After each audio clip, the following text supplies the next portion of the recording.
Hare Krishna. Hare Krishna, Hare Krishna, Krishna Krishna, Hare Hare, Hare Rama, Hare Ram, Ram Ram, Hare Hare, Hare Krishna, Krishna Krishna, Hare Hare, Hare Rama, Hare Ram, Ram Ram, Hare Hare, Hare Krishna, Krishna Krishna, Hare Hare, Hare Rama, Hare Ram, Ram Ram, Hare Hare, Hare Krishna, Krishna Krishna, Hare Hare, Hare Rama, Hare Ram, Ram Ram, Hare Hare. Krishna Chaitanya, Krishna Chaitanya, Krishna Chaitanya, Krishna Chaitanya, Krishna Chaitanya, Krishna Chaitanya, Krishna Chaitanya, Krishna Chaitanya, Krishna Chaitanya, Krishna Chaitanya, Krishna Chaitanya, Krishna Chaitanya, Krishna Chaitanya, Krishna Chaitanya, Krishna Krishna. It's all about the chanting. It's all about the holy name. Krishna, Krishna. The way to approach the holy name is through the mercy of Chaitanya Mahaprabhu, who was in the mood of separation. Krishna Chaitanya, Krishna Chaitanya, Krishna Chaitanya, Krishna Chaitanya. Panchatattva, Panchatattva. Krishna Chaitanya, Nityananda, Advaita Gadadhar, Srivas, and all the devotees, Gaura Bhaktivinoda. Hare Krishna!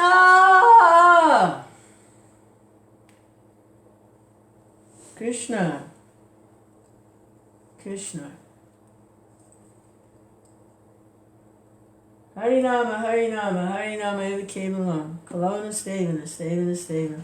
Gahiranyata. In this age of Kali Yuga, the chanting of the holy names is the only way. It's the only way. It's the only way. Krishna. Krishna Chaitanya, Krishna Chaitanya, Krishna Chaitanya, Krishna.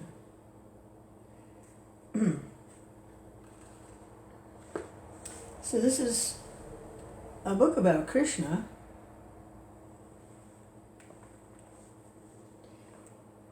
It's a summary study of the 10th canto of the Bhagavatam by His Divine Grace, A.C. Bhaktivedanta Swami Prabhupada.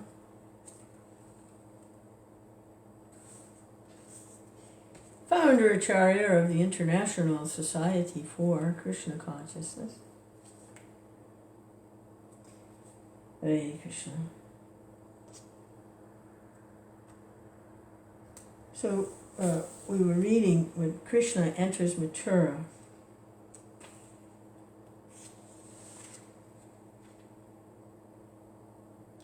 And Kṛṣṇa has taken him from Vrindavan to the city of Mathurā. He's taken Krishna and Balaram there.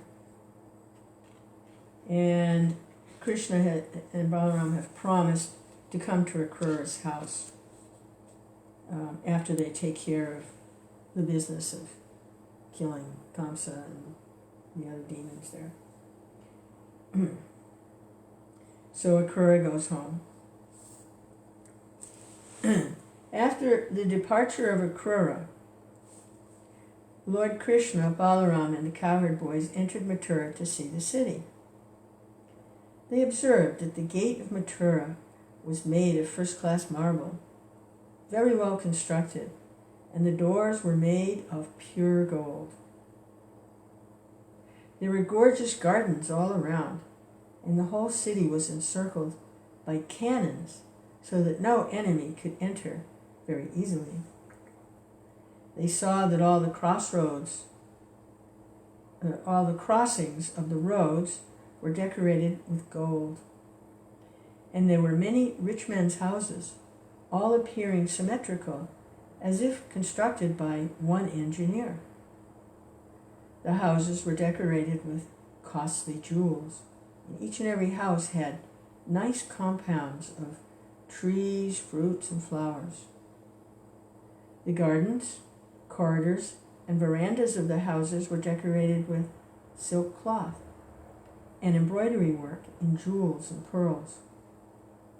In front of the balcony windows were pigeons and peacocks walking and cooing. All the grain dealers' shops within the city were decorated with different kinds of flowers and garlands, newly grown grass, and blossoming roses. The central doors of the houses were decorated with water pots filled with water, and a mixture of water and yogurt was sprinkled all around. There were flowers decorated with burning lamps of different sizes over the doors, and there were also decorations of fresh mango leaves and silk festoons on the doors of the houses. When the news spread that Kṛṣṇa and Balaram and the cowherd boys were within Mathurā city, all the inhabitants gathered, and the ladies and girls immediately went up to the roofs of the houses to see them. They had been awaiting the arrival of Kṛṣṇa and Balaram with great anxiety, and in their extreme eagerness to see Kṛṣṇa and Balaram, the ladies did not dress themselves very properly. Some of them placed their dress in the wrong place. Some anointed their eyes on one side only, and some wore ankle bells only on one leg or only one earring. Thus, in great haste, not even decorated properly, they came to see Kṛṣṇa from the roofs. Some of them had been taking their lunch, but as soon as they heard that Kṛṣṇa and Balaram were in the city, they left their eating and ran to the roof. Some of them were in the bathroom taking their baths, but without properly finishing their baths, they came to see Kṛṣṇa and Balaram.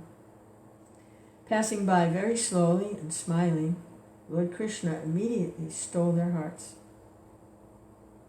He, who is the husband of the goddess of fortune, passed through the street like an elephant. For a very long time, the women of Mathurā had heard about Kṛṣṇa and Balaram and their uncommon characteristics, and they were very much attracted and eager to see them. Now, when they actually saw Kṛṣṇa and Balaram passing on the street and saw them sweetly smiling, the ladies rejoiced to the point of ecstasy. When they actually saw them with their eyes, they took Kṛṣṇa and Balaram within their hearts and began to embrace them to their fullest desire. Their hair stood up in ecstasy. They had heard of Kṛṣṇa, but they had never seen him, and now their longing was relieved. After going up on the roofs of the palaces of Mathurā, the ladies began to shower flowers upon Kṛṣṇa and Balaram. When the brothers were passing through the streets, all the brahmanas in the neighborhood also went out with sandalwood and flowers and respectfully welcomed them to the city. All the residents of Mathurā began to talk among themselves about the elevated and pious activities of the people of Vrindavan. The residents of Mathurā were surprised at the pious activities of cowherd men in Vrindavan must have performed in their previous lives, and being able to see Kṛṣṇa and Balaram daily as cowherd boys. While Kṛṣṇa and Balaram were passing in this way, they saw a washerman and dyer of cloth. Kṛṣṇa was pleased to ask him for some nice clothing. He also promised that if the washerman would deliver the nicest dyed cloth to him, he would be very happy and all good fortune would be his. Kṛṣṇa was neither beggar nor was he in need of clothing, but by this request he indicated that everyone should be ready to offer to Kṛṣṇa whatever he wants. That is the purpose of Kṛṣṇa consciousness. Unfortunately, this washerman was a servant of Kṛṣṇa, and therefore could not appreciate the demand of Kṛṣṇa, the Supreme Personality of Godhead. This is the effect of bad association. He could have immediately delivered the clothing to the Supreme Personality of Godhead, who promised him all good fortune, but being a servant of Kṛṣṇa, the sinful demon could not accept the offer. Instead of being pleased, he was angry and refused the Lord's request, saying, "How is it that you are asking clothing which is meant for the king?" The washerman then began to instruct Kṛṣṇa and Balaram. "My dear boys, in the future don't be so impudent to ask for things which belong to the king. Otherwise, you will be punished by the government men. They will arrest you and punish you, and you will be in difficulty. I have practical experience of this fact. Anyone who unlawfully wants to use the king's property is very severely punished. On hearing this, Lord Kṛṣṇa, the son of Devaki, became very angry at the washerman, and striking him with the upper portion of his hand, he separated the man's head from his body. The washerman fell down dead on the ground. In this way, Lord Kṛṣṇa confirmed the statement that every limb of his body is capable of doing everything he likes. Without a sword, but simply with his hand, he cut off the head of the washerman. This is proof that the Supreme Lord is omnipotent. If he wants to do something, he can do it without extraneous help. After this ghastly incident, the employees of the washerman immediately dispersed, leaving the clothing. Kṛṣṇa and Balaram took possession of it and dressed according to their choice. The rest of the cloths were offered to the cowherd boys, who also used them as they desired. What they did not use remained there. They then continued to proceed. In the meantime, a devotee tailor took the opportunity of service and prepared some nice clothing from the cloth for Kṛṣṇa and Balaram. Thus, being very nicely attired, Kṛṣṇa and Balaram looked like elephants dressed with colored clothing on the full moon day of the dark moon. Kṛṣṇa was very much pleased with the tailor. Hare Kṛṣṇa, Hare Kṛṣṇa, Kṛṣṇa Kṛṣṇa, Hare Hare, Hare Rama, Rama Rama, Hare Hare, Hare Kṛṣṇa, Krishna Krishna, Hare Hare, Hare Rama. Kṛṣṇa was very much pleased with the tailor and gave him the benediction of Sarupya Mukti, which means that after leaving his body, he would be liberated and would attain a body exactly like four-handed Narayan in the Vaikuntha planets. He also granted him that as long as he would live, he would earn sufficient opulence to be able to enjoy sense gratification. By this incident, Kṛṣṇa proved that those who are Kṛṣṇa-conscious devotees will not be lacking material enjoyment or sense gratification. They will have sufficient opportunity for such things. But after leaving this life, they will be allowed to enter the spiritual planets of Vaikuntha Loka, or Krishna Loka, Goloka, Vrindavan. After dressing nicely, Kṛṣṇa and Balaram went to a florist of the name Sudama. As soon as they reached the precinct of his house, the florist immediately came out and with great devotion fell down on his face to offer his respectful obeisances. He offered a nice seat to Kṛṣṇa and Balaram and asked his assistant to bring out flowers and betel nuts smeared with pulp of chandan. The florist's welcome greatly satisfied the Lord. The florist very humbly and submissively offered his prayers to the Lord, saying, "My dear Lord, because you have come to my place, I think all my forefathers and all my worshipful superiors are pleased and delivered. My dear Lord, you are the supreme cause of all causes of this cosmic manifestation, but for the benefit of the residents of this earthly planet, you have appeared with your plenary portion to give protection to your devotees and annihilate the demons.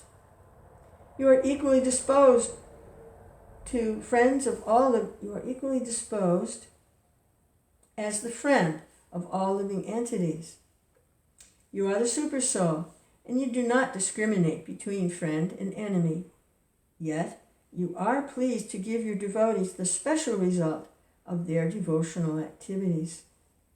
My Lord, I am praying that you please tell me whatever you wish me to do, because I am your eternal servant. If you will allow me to do something, it will be a great favor to me." The florist, Sudama, was greatly pleased within his heart by seeing Kṛṣṇa and Balaram in his place, and thus, as his choicest desire, he he made 2 exquisite garlands of various flowers and presented them to the Lord. Both Kṛṣṇa and Balaram were very pleased with his sincere service. And Kṛṣṇa offered the florist his salutation and benediction, which he is always prepared to bestow upon the surrendered souls. When the florist was offered benediction, he begged from the Lord that he might remain his eternal servant in devotional service, and by such service do good to all living creatures. By this, it is clear that a devotee of the Lord in Kṛṣṇa consciousness should not be simply satisfied by his own advancement in devotional service. He must be willing to work for the welfare of others. This example was followed by the 6 Goswamis of Vrindavan. It is therefore stated in their prayer, Lokanam Hitakarano. Vaishnavas, or devotees of the Lord, are not selfish. Whatever benefit they derive from the Supreme Personality of Godhead as benediction, they want to distribute to all others. That is the greatest of all humanitarian activities. Being satisfied with the florist, Lord Kṛṣṇa not only gave him benediction for whatever he wanted, but over and above all, he offered him all material opulences, family prosperity, long duration of life, and whatever else his heart desired within the material world. Thus end the Bhaktivedanta purport of the 40th chapter of Kṛṣṇa. Kṛṣṇa enters Mathurā.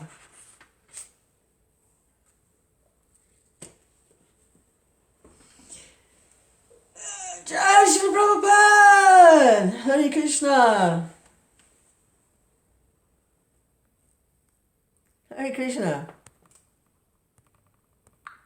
Haribol.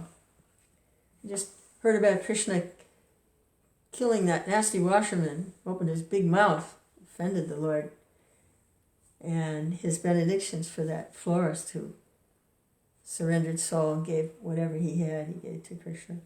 Hare Krishna. Haribol.